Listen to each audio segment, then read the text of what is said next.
ajude-nos, dai-nos força e coragem, em teu nome santo, Senhor. Amém.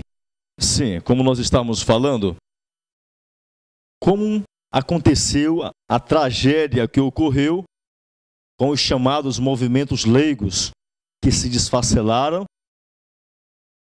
em tremenda apostasia. Por exemplo, no Maranhão, em São Luís do Maranhão, eu viajava bastante. Um dia resolvi fazer visitas aos líderes de São Luís do Maranhão. Quando cheguei na casa desses líderes, dos principais, olhei as mulheres completamente o contrário daquilo que eles, como líderes, ensinavam. Segundo, seus filhos não estavam praticando nada daquilo. Mundanidade e etc, etc.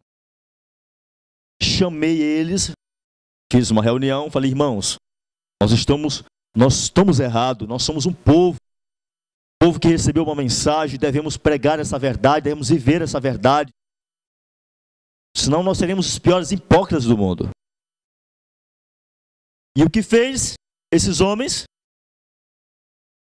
Eles preferiram ficar na mundanidade, com medo de perder suas esposas, com medo de perder o carinho e o amor dos filhos mundanos,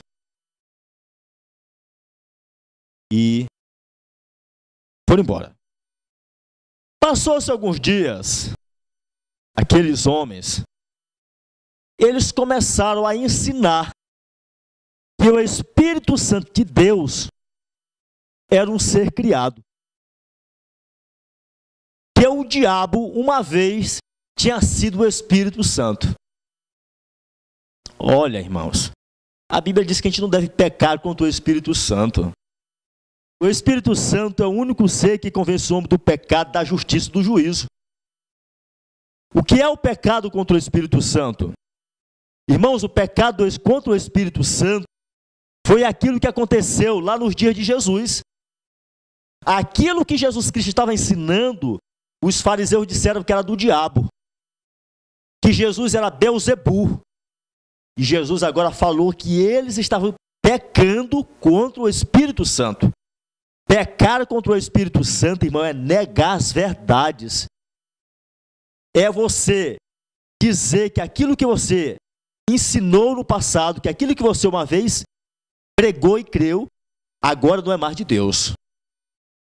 Certo?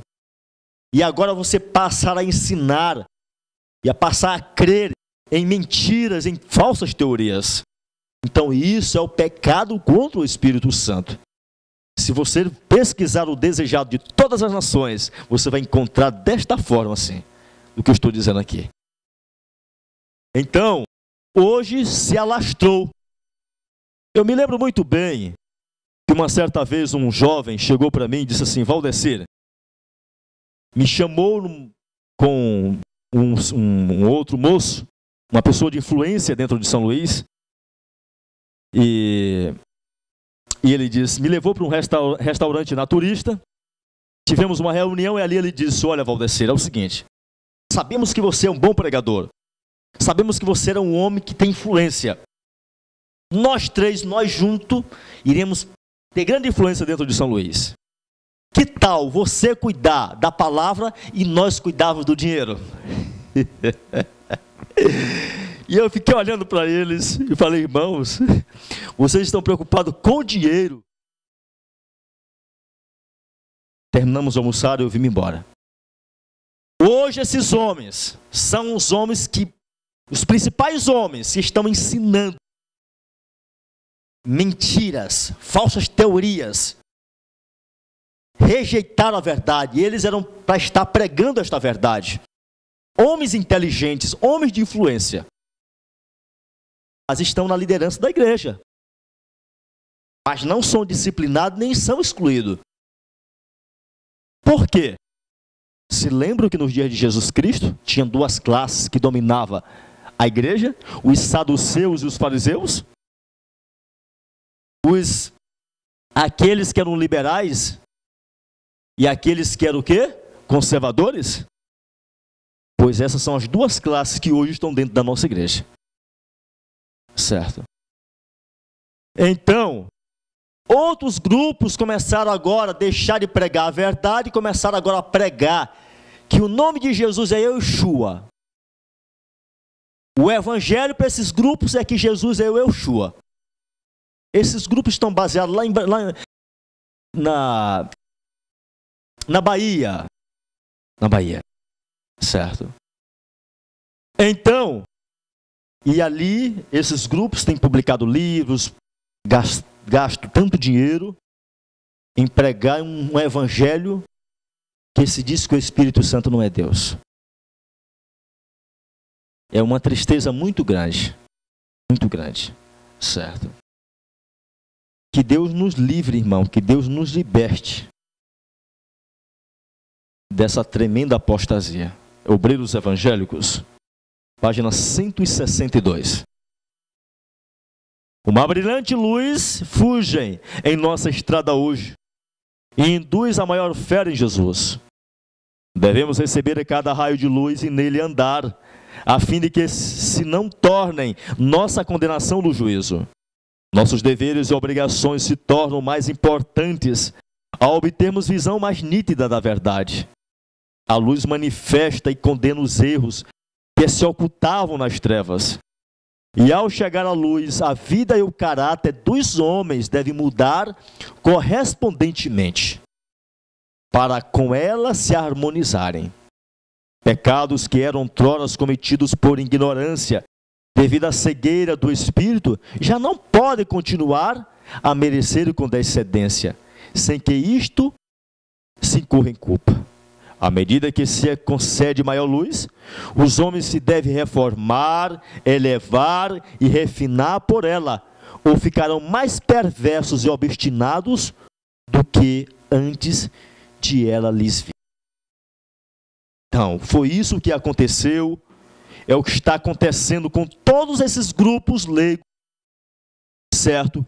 Que rejeitaram a verdade, que não têm aceitado a verdade, não tem crido na verdade, não tem trago a verdade para o coração, para ter uma mudança na sua vida, na casa, com a família. O engano continua, a apostasia ômega, enganos satânicos, uma falsa chuva serôdia entre os adventistas do sétimo dia. Ellen G. White profetizou que iria ocorrer uma falsa chuva serôdia na igreja adventista do sétimo dia. Olha o que ela diz. O grande conflito, página 464. Antes de os juízos finais de Deus caírem sobre a terra, será entre o povo do Senhor o avivamento da primitiva piedade, não fora testemunhado desde os tempos apostólicos, que é verdadeira. O Espírito e o poder de Deus serão derramados sobre seus filhos. Naquele tempo, muitos se separarão das igrejas, em que o amor deste mundo suplantou o amor a Deus e a sua palavra. Nesta época, as pessoas que estão nas igrejas mundanas, elas serão tiradas dessas igrejas. Muitos, tantos pastores como leigos, aceitarão alegremente as grandes verdades que Deus providenciou fosse proclamada no tempo presente, a fim de preparar um povo para a segunda vinda do Senhor. Olha o que ela diz mais. O inimigo das almas deseja estovar esta obra. Que obra? A obra de preparação para receber o quê? A chuva serôdia. Ou seja, o diabo iria levar a igreja a entrar no falso raciocínio de santificação, iria levar a igreja agora a manter-se mundana, estaria ela despreparada para receber a chuva serôdia. E ele agora, primeiro o que vai acontecer? Primeiro vai vir agora uma falsa chuva serôdia. Depois viria a verdadeira. Quando a verdadeira vier, eles irão dizer, não, essa não é verdadeira, porque a gente já recebeu a chuva serôdia. Faz tempo que nós estamos recebendo a chuva serôdia. Olha, batizamos 500 pessoas em São Paulo, num concílio.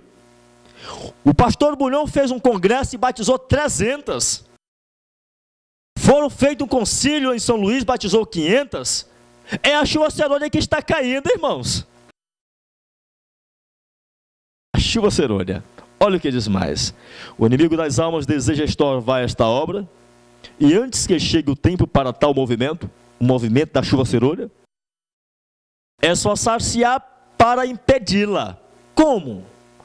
Introduzindo uma contrafação nas igrejas que puderam colocar seu poder sedutor. Fará parecer que a bênção especial de Deus foi derramada. Manifestar-se-á o que será considerado como grande interesse religioso. Multidões exultarão de que Deus esteja operando maravilhosamente por elas, quando a obra é de outro espírito. Sob o disfarce religioso, Satanás procurará estender sua influência sobre o mundo cristão. Nós encontramos bem aqui uma falsa chuva serôdia que viria antes da verdadeira. Certo? E eu pergunto, está a igreja adventista hoje mergulhada nessa falsa chuva serôdia? Sim, está. Vocês se lembram daquela chamada colheita global? Colheita global, certo? Se lembra do reavivamento que começou? O movimento pentecostal dentro da nossa igreja? Se lembram que desde o ano de 1994 para cá, o tipo de música que entrou dentro de nossa igreja? Sim, irmão, as músicas, os hinos que foram introduzidos, a mudança do inário, as músicas gospels que entraram dentro da nossa igreja, as músicas que Ellen G. White profetizou que seria idêntico àquilo que aconteceu em Indiana. Sim, irmãos, seria idêntico àquilo que aconteceu em Indiana. O grande conflito, a página 378. Página 378. Onde a mensagem da verdade divina é desdenhada e tratada levianamente, o que acontece? Quando a verdade é levada para uma igreja, damos panfletos, damos CDs, livros de graça para o povo se despertar, e quando essas verdades é rejeitada, o que acontece? Onde a mensagem da verdade divina é desdenhada e tratada levianamente, ali a igreja se envolve em trevas, esfria a fé e o amor, entra a separação e a discórdia.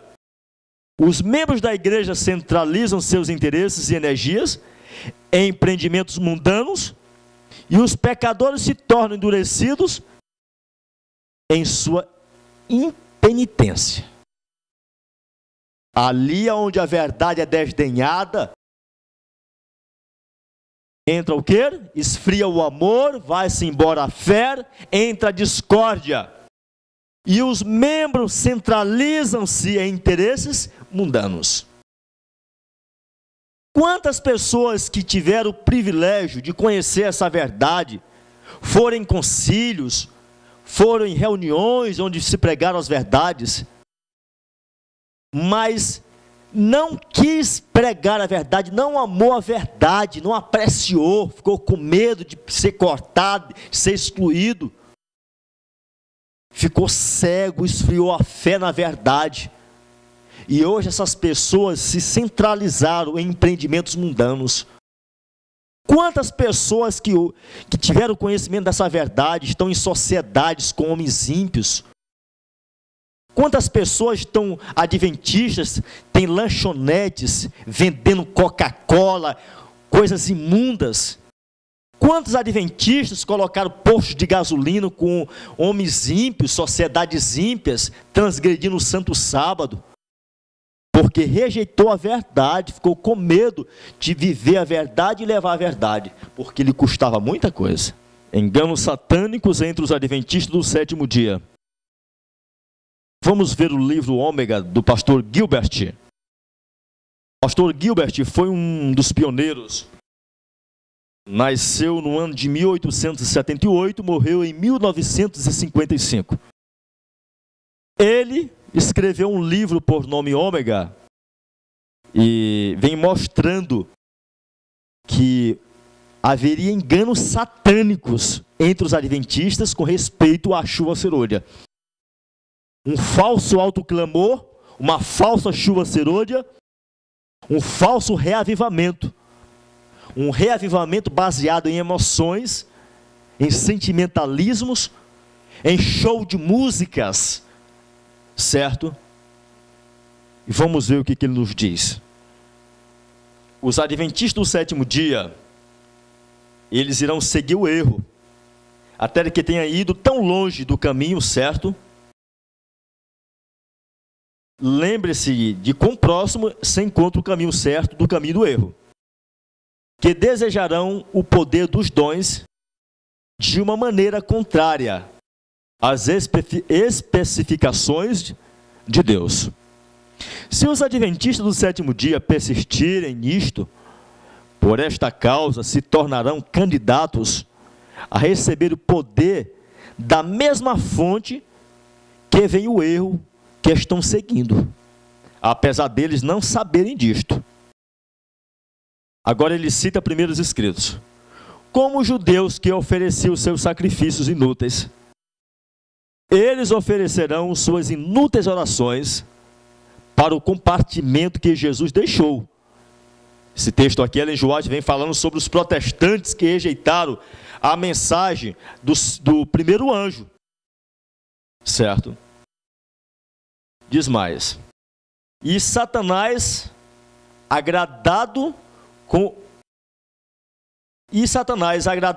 o engano, assume um caráter religioso e conduz a mente desses profetas cristãos para si mesmos, operando com o seu poder, seus sinais e maravilhas de mentira, para apressá-los para a sua armadilha. Alguns ele engana de uma maneira, outros de outra. Ele tem diferentes enganos, preparados para afetar mentes diferentes. Alguns olham com horror para um engano, enquanto prontamente recebe outro. Alguns Satanás enganam com o espiritismo.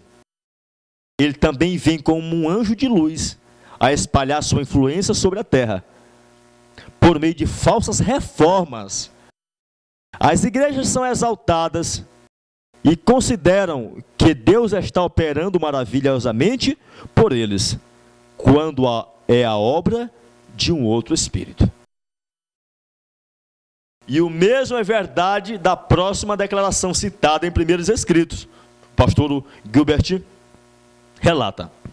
Satanás sabe melhor, então, se interessar muito mais em enganar os adventistas do sétimo dia, com o espiritismo aberto. O pastor que escreveu esse livro foi um pastor de renome. Ele se encontra como um dos maiores homens na nossa enciclopédia do sétimo dia, o pastor Gilbert. Então ele diz mais. Satanás sabe melhor, então, se interessa muito mais em enganar os adventistas do sétimo dia com o espiritismo aberto. E um plano muito melhor é introduzir entre nós uma falsa chuva serôdia, por levar o povo a buscar a Deus pela chuva serôdia, em uma base que Deus não autoriza, e assim receber alguma coisa que eles pensam que é o Espírito Santo, mas não é. O mesmo princípio deve ser aplicado para aqueles entre nós que rejeitaram a verdade, que estão em erro e estão sob os enganos de Satanás. Eu vi que Satanás está operando através de agentes de diversas maneiras. Ele está operando através de ministros que rejeitaram a verdade e estão se entregando a fortes enganos para crescerem, para crerem a mentira, para que eles possam ser amaldiçoados. Enquanto eles estão pregando ou orando, alguns cairão prostrados e desamparados, não pelo poder do Espírito Santo, mas pelo poder de Satanás, soprado sobre esses agentes, e através deles para o povo. Enquanto pregando, orando ou conversando, alguns profetas adventistas que rejeitaram a verdade presente, usando de mesmerismo, hipnotismo, para ganhar adeptos. E as pessoas se regozijarão sobre esta influência, porque eles pensam que é o poder de Deus, dado a eles para exercer. Eles fizeram Deus tal como deles mesmo e têm estimado o seu poder como nada. Primeiros Escritos, página 43 a 44. O pastor Gilbert continua. A próxima citação é com respeito a adventistas do sétimo dia que têm seguido os avisos de seus próprios corações antes que a voz de Deus. Está escrito esse texto em Testemunhos para a Igreja, página 512. A voz de Satanás é assim distinguida, de tal maneira que é aceita como a voz de Deus. Diz mais: não vos esqueçais que as mais perigosas armadilhas que Satanás preparou para a igreja virão através de seus próprios membros, que não amam a Deus supremamente, ou a seus vizinhos como a si mesmos. Testemunhos para a Igreja, volume 5, página 477. Então, os maiores enganos que o diabo iria trazer para dentro da igreja adventista sétimo dia seria através dos seus próprios membros que não amam a verdade. E na década de 50, os enganos satânicos entrou dentro da igreja através de quem? Dos líderes, homens que não amavam a verdade. Diz mais: poder antes do caráter. A posição que está sendo tomada com respeito a receber a chuva serôdia, antes da vitória, envolve um procedimento diferente daquele que Deus nos ordenou. Ou seja, por que os adventistas do sétimo dia, a maior parte deles, irão receber uma falsa chuva serôdia? Porque eles estão buscando uma chuva serôdia sem primeiro buscar uma transformação de caráter. Eles estão esperando que a chuva serôdia transforme o caráter. Certo? Então, primeiro vem transformação de caráter, pureza de vida. Depois vem chuva serôdia.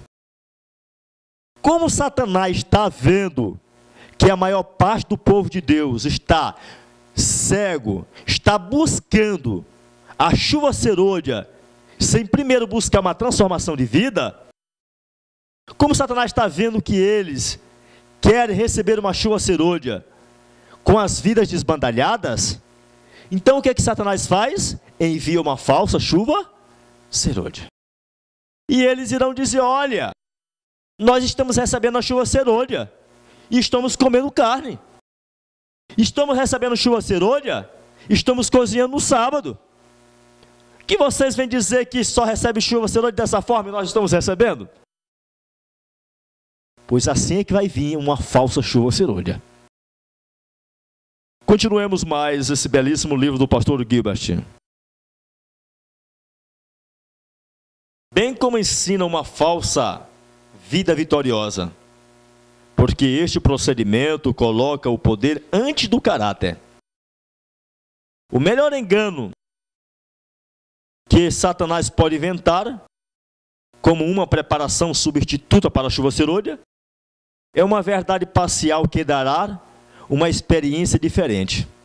Então ele nos diz que podemos alcançá-la, a chuva serolha, somente pela oração.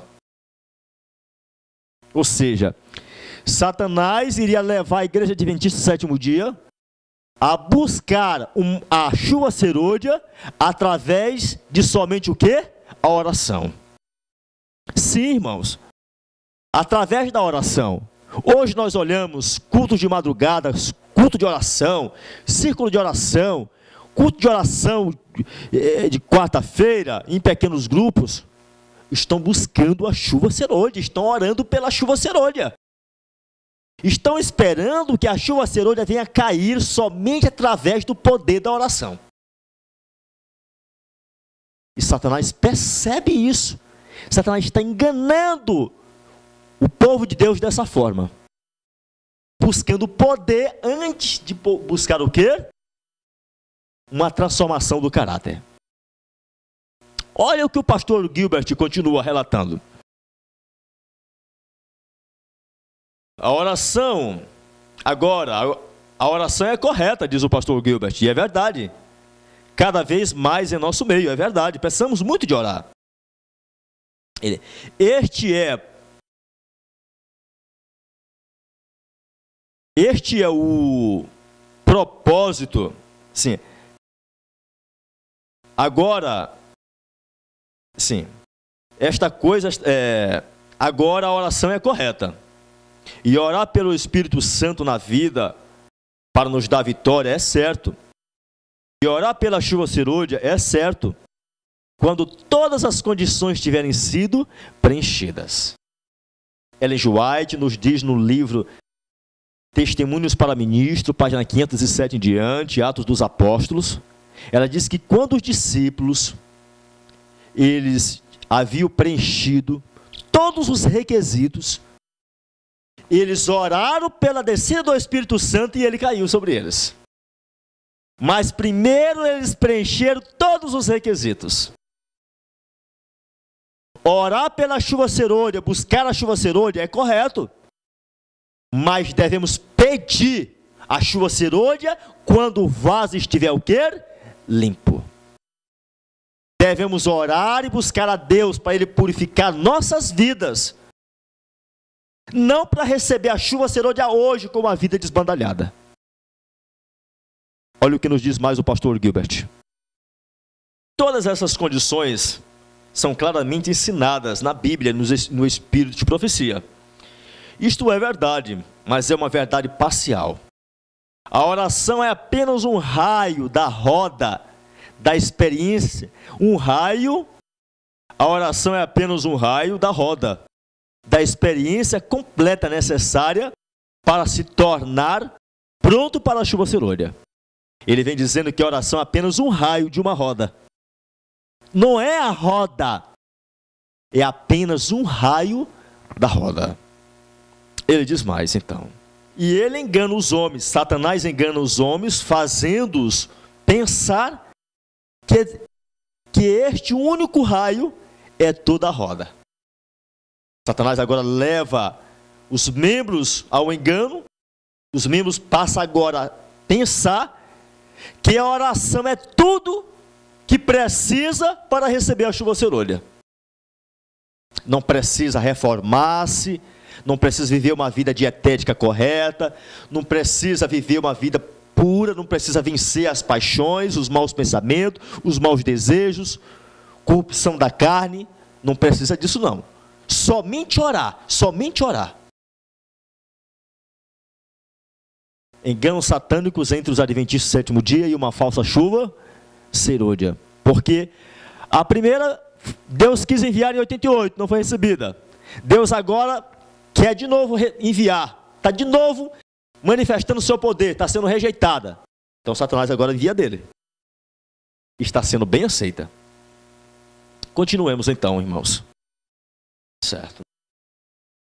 Este é o propósito de Satanás.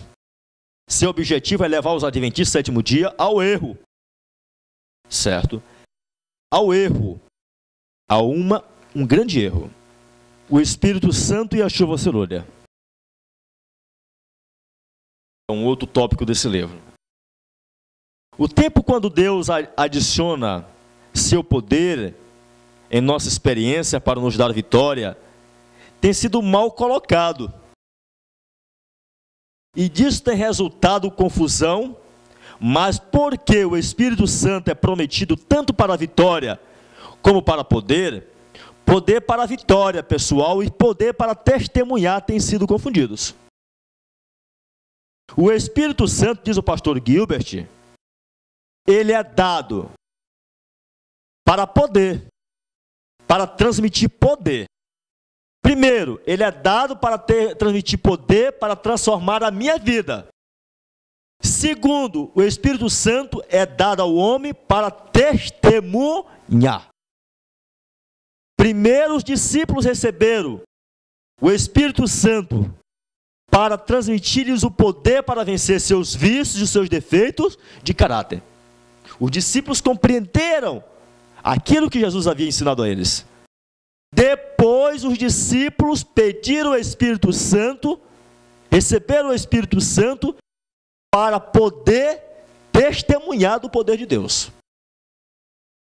Hoje nós devemos orar para Deus nos dar o Espírito Santo para transformar a minha vida, para me guiar em toda a verdade.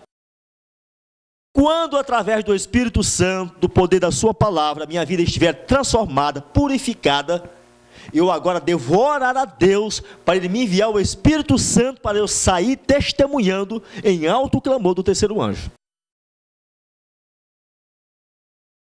Analisaram como a coisa está feia dentro da nossa igreja? O engano está muito sutil, muito feio. O que esses líderes têm feito com os membros, né? Tem levado os membros a orar pela chuva serôdia, sem que as vidas estejam despreparadas.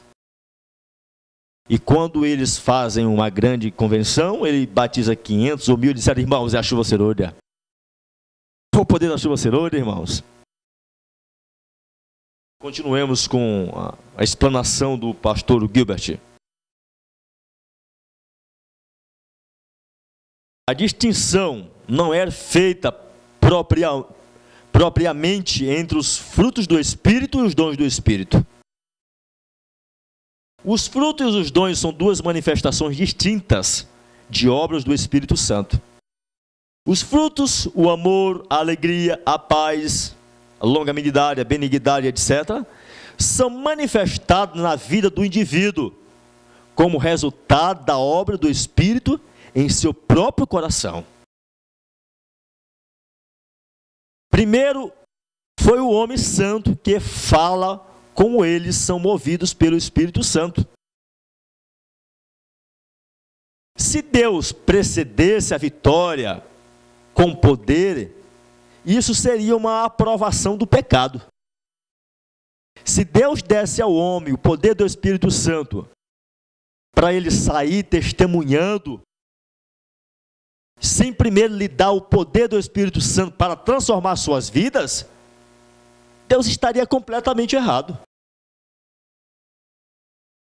Mas o propósito e a obra dos dons do Espírito são um tanto diferentes.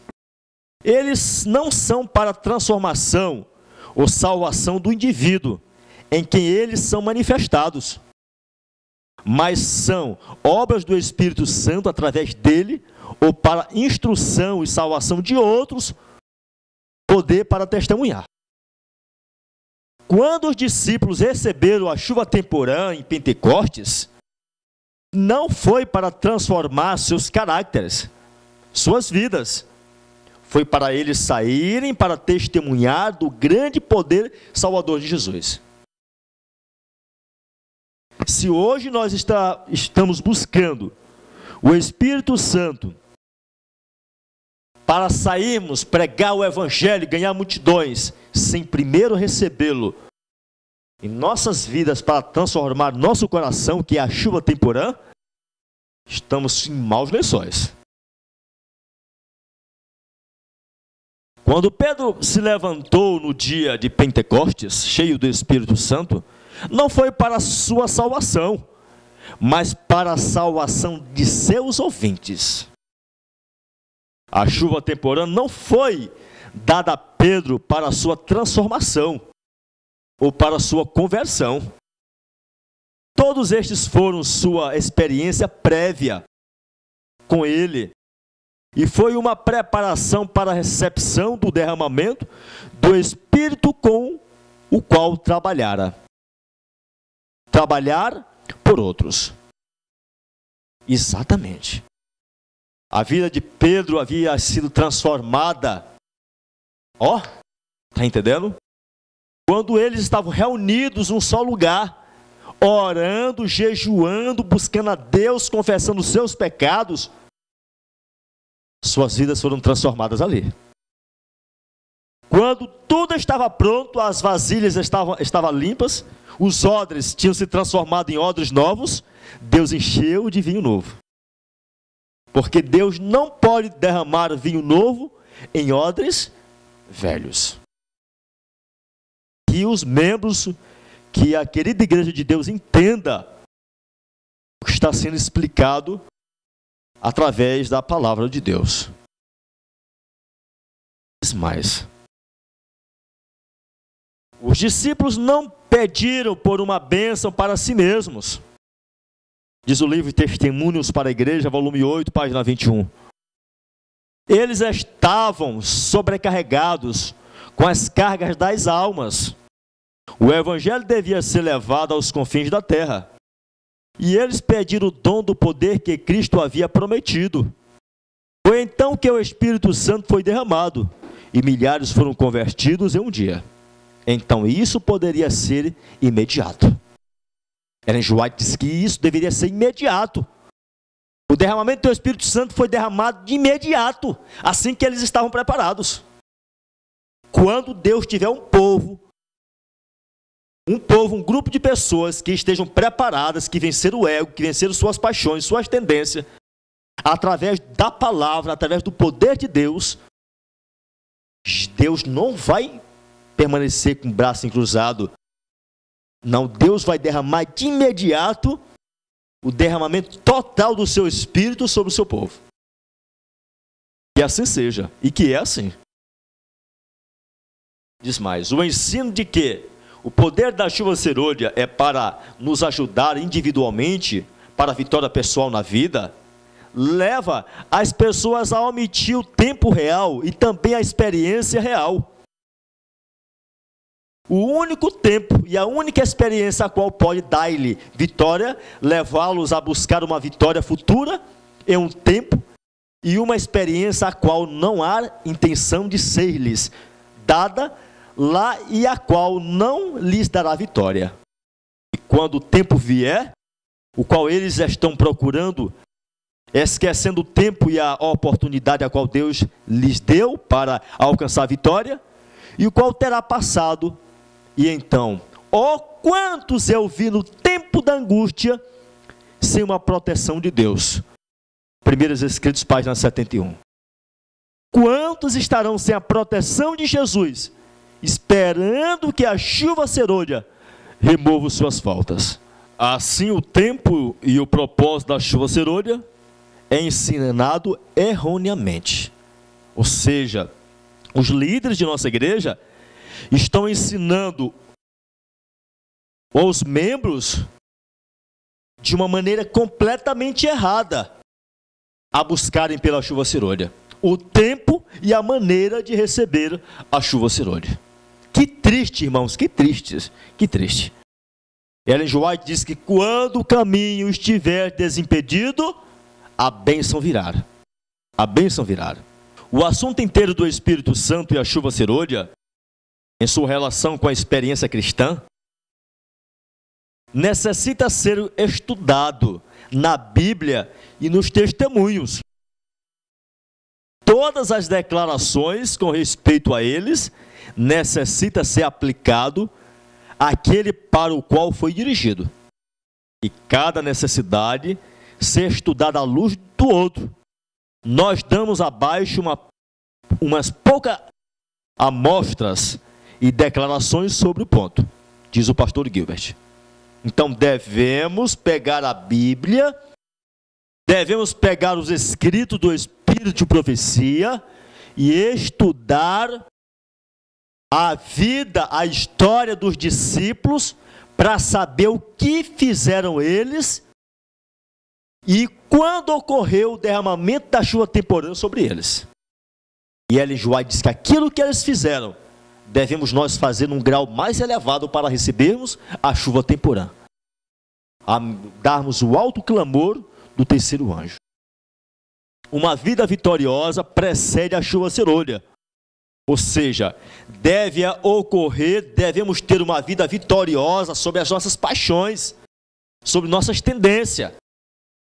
E alcançar essa vida vitoriosa, se nós quisermos saber como se alcança essa vida vitoriosa, o que devemos fazer? Estudar, examinar esses livros. Lições de fé, o concerto eterno, como realmente ser feliz. E aqui nós aprenderemos como se obter uma vida vitoriosa. Aqui está contido a mensagem que Deus enviou por intermédio daqueles 2 pastores. Que é através da sua palavra, sendo citada no momento da tentação. E isso para aqueles que desejam vencer a tentação. Ela diz, em Testemunhos, volume 8, página 71. Eu vi que ninguém pode partilhar do refrigério, a menos que obtenha vitória sobre cada tentação, sobre o orgulho, egoísmo, amor do mundo, sobre cada ação e palavra errada. Ninguém vai receber a chuva serôdia enquanto não obter a vitória sobre cada tentação, aquelas tentações que nos vêm à mente, sobre o orgulho, o egoísmo, o amor do mundo, a mundanidade, sobre cada má palavra, cada palavra errada. Quanto não ocorrer esta maravilhosa transformação, ela não virá. Nenhum de nós jamais receberá o selo de Deus enquanto nossos caracteres tiverem uma mancha ou uma nódoa sobre eles. É deixado para nós remediarmos os defeitos em nossos caracteres, para limpar o templo da alma de cada poluição. É deixado para nós purificar o templo de nossa alma de cada poluição. Diz mais. Então a chuva serôdia cairá sobre nós da mesma maneira que as primeiras chuvas caíram sobre os discípulos no dia de Pentecostes. 5º volume dos Testemunhos, página 214. Aqueles que chegam a cada ponto, aqueles que suportam cada teste e vencem qualquer que seja o preço, atenderão o conselho da testemunha verdadeira e receberão a chuva serôdia, estando assim aptos para a transladação. Aquele que vence, seja qual for o preço, não importa qual seja o preço, o sacrifício que se deve fazer, o abandonar seja aquilo que deve ser abandonado. A carne deve ser crucificada. Quando nós alcançarmos esse ideal, receberemos a chuva serôdia e estaremos prontos para a transladação. Diz mais, o refrigério ou o poder de Deus virá somente sobre aqueles que se prepararam para isso, fazendo a obra que Deus lhes propôs, isto é, purificando a si mesmo de toda imundície da carne e do espírito, aperfeiçoando a santidade no temor de Deus. A chuva serôdia, ceifando a colheita da terra, representa a graça espiritual que prepara a igreja para a vinda do Filho do Homem. Mas a menos que a chuva temporânea tenha caído, não haverá vida, a grama verde não brotará. A menos que as primeiras chuvas tenham feito o seu trabalho, a última chuva não poderá levar nenhuma semente à perfeição. A chuva serôdia não vem aperfeiçoar nossas vidas. O que aperfeiçoa a nossa vida é a recepção das primeiras chuvas, da chuva temporã. Primeiro tem de haver o broto, depois a espiga, e só então o grão de milho cheio de espiga. Deve haver um desenvolvimento constante das virtudes cristãs, um constante avanço na experiência cristã. Isso nós devemos querer com toda a intensidade de nosso desejo. Devemos desejar com toda a intensidade de nosso desejo essa vitória.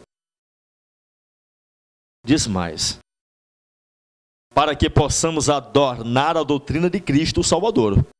Muitos têm falhado em grande medida em receber a chuva temporã. Eles não obtiveram todos os benefícios que Deus tem assim providenciado para eles. Eles esperam que as faltas sejam supridas pela chuva serôdia, quando a rica abundância da graça será concedida. Eles tensionam abrir o coração para recebê-la. Eles estarão cometendo um terrível engano. A obra que Deus começou no coração humano, dando sua luz, conhecimento, deve estar continuamente avançando. Cada indivíduo deve compreender sua própria necessidade. A mulher deve compreender sua própria necessidade. O filho deve compreender sua própria necessidade. O marido deve compreender sua própria necessidade. Cada um sabe das suas paixões, cada um sabe onde está sendo tentado. A salvação deve ser buscada com unhas e dentes de forma individual. O coração deve ser esvaziado de cada imperfeição e limpado para a habitação do Espírito Santo. E pela confissão e abandono do pecado, pela oração. Olha só, não é só pela oração não que os discípulos receberam. Olha só, e pela confissão, cada um confessando um ao outro as diferenças que existiam entre si. Quando a igreja de Deus se levantar, os membros se levantarem, um confessando que um sente raiva do outro, um sente inveja do outro, um guarda um rancor de outro, quando eles se levantarem para fazer tal coisa. O que mais? Quando eles começarem a abandonar os seus pecados, então eles agora devem orar. E pela confissão e abandono do pecado, oração honesta e consagração a si mesmos, a Deus, que os primeiros discípulos se prepararam para o derramamento do Espírito Santo no dia de Pentecostes. A mesma obra, só que em um grau maior, deve ser feita agora. Grau mais elevado, deve ser realizado por nós. Então o agente humano terá apenas que pedir pela bênção e esperar que o Senhor aperfeiçoe o trabalho com respeito a ele. É Deus que começa a obra e ele finalizará a sua obra, tornando o homem completo em Cristo. Deus quer concluir sua obra. A conclusão da obra de Deus, a conclusão do Evangelho, o que é? É tornar o homem perfeito em Cristo. A igreja está ensinando que a conclusão do Evangelho é simplesmente fazer uma conferência em todos os países do mundo. Mas é errado.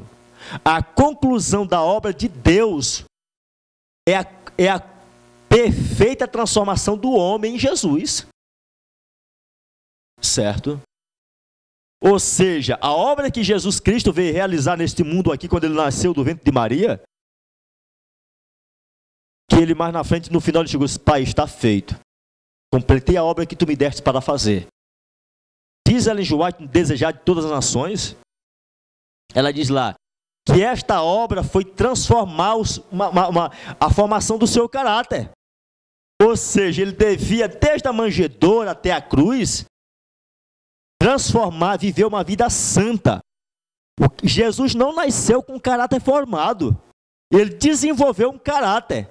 E quando esse caráter estava completamente desenvolvido, numa carne pecaminosa, ele diz: Pai, completei a obra que tu me deste para fazer. Ou seja, ele deixou um exemplo para o homem. A conclusão da obra de Jesus Cristo neste mundo é a completa transformação de sua igreja, de seu povo. Quando Deus tiver um povo completamente transformado, ele dirá lá do céu: está feito. Ele lançará o candelabro no chão. Diz Primeiros Escritos, página 279. Ele diz: Pai, está feito. Ele se levantará e tomará as vestes de vingança, as vestes de juiz, e deixará de interceder por este mundo. Por quê? O número dos 144 mil completou-se. Povo perfeito e santo. Somente aqueles que estão vivendo a luz que receberam é que receberão grande luz. A menos que estejamos avançando diariamente na exemplificação das ativas virtudes cristãs, nós não reconheceremos a manifestação do Espírito Santo na chuva serôdia. Se nós não estivermos vivendo a luz que conhecemos, nós não iremos reconhecer a chuva serôdia quando ela começar a ser derramada, quando sair o decreto dominical. Irá acontecer conosco aquilo que aconteceu com a nação judaica, que não reconheceram o derramamento do Espírito Santo sobre os discípulos, porque eles não andavam na luz, rejeitaram toda a verdade. E um dos meios para preparar o seu povo, para purificar o seu povo, para receber a chuva serôdia, qual é? A reforma pró-saúde. A reforma pró-saúde, o braço direito da mensagem do terceiro anjo, foi o meio que Deus deixou para purificar a sua igreja. Ellen G. White diz que aquele que venceu o apetite vencerá qualquer tentação. Olha o que está escrito no livro de Evangelismo, a página 263. A obra da reforma pró-saúde é o meio empregado pelo Senhor para diminuir o sofrimento de nosso mundo. O que é que vai diminuir o sofrimento do nosso mundo? A reforma pró-saúde. É ensinarmos para uma pessoa, se ela está morrendo com um câncer no intestino grosso, ela coma arroz integral que ela fica boa. Coma pão integral. Ela deixa de sofrer. Se ela está com prisão de ventre, coma os produtos integrais que acabam a prisão de ventre. Então, a obra médica missionária, ela alivia o sofrimento da humanidade. Diz mais. A obra da reforma pró-saúde é o meio empregado pelo Senhor para diminuir o sofrimento de nosso mundo e para purificar sua igreja. Então, o que é que vai purificar a igreja de Deus? A reforma pró-saúde. Nossas primeiras vitórias têm que ser com respeito ao apetite. A nossa glutonaria, a nossa intemperança, a nossa golodice. De comermos os alimentos que não são próprios. As nossas primeiras vitórias começam na nossa mesa, na nossa cozinha. Então, quando esta obra começar, significa que nós estamos iniciando uma vida de abnegação. Entramos no caminho estreito. Então, estaremos nos preparando para recebermos a chuva serôdia. Amém por isso. A reforma de saúde é dada um grande lugar no plano de Deus de nossa experiência de vida vitoriosa. Nós não podemos obter justiça pela fé que nega a reforma pró-saúde. Para que isto se torne bastante claro, diz o pastor Gilbert, nós adicionamos as seguintes citações sobre este ponto. A reforma de saúde, me foi mostrado, é uma parte da terceira mensagem angélica. Não é a terceira mensagem angélica. É uma parte. Agora, é o braço direito, é a mão direita. Olha o que diz mais. E vi que nós, como um povo, devemos fazer um movimento de avanço nesta grande obra. O povo de Deus não está preparado para o alto clamor do terceiro anjo, se eles não viverem a obra de saúde, a reforma para a saúde, não praticarem os 8 remédios naturais que Deus deixou. Deus deixou 8 remédios naturais para curar o seu povo. Alimentação adequada, exercício físico,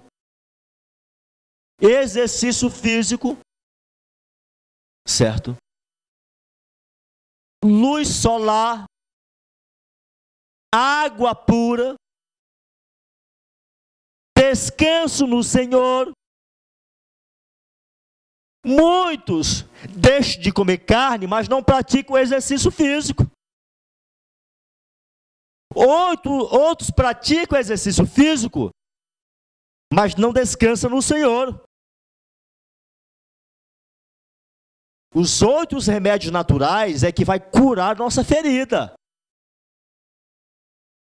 Nós iremos fazer uma breve oração e logo retornaremos explicando esta verdade muito maravilhosa de Jesus Cristo. Amém. Querido Deus, louvado seja o teu nome. Dai-me graça, meu Deus, para que eu, segundo a tua graça, conclua esse trabalho. Dai-me força e abençoe teu povo para compreenderem, para se prepararem para receber a chuva cerúlea. Ajude-nos a sermos verdadeiramente temperantes e vencer todos os nossos maus hábitos. Jesus, tenha misericórdia em teu nome santo. Amém.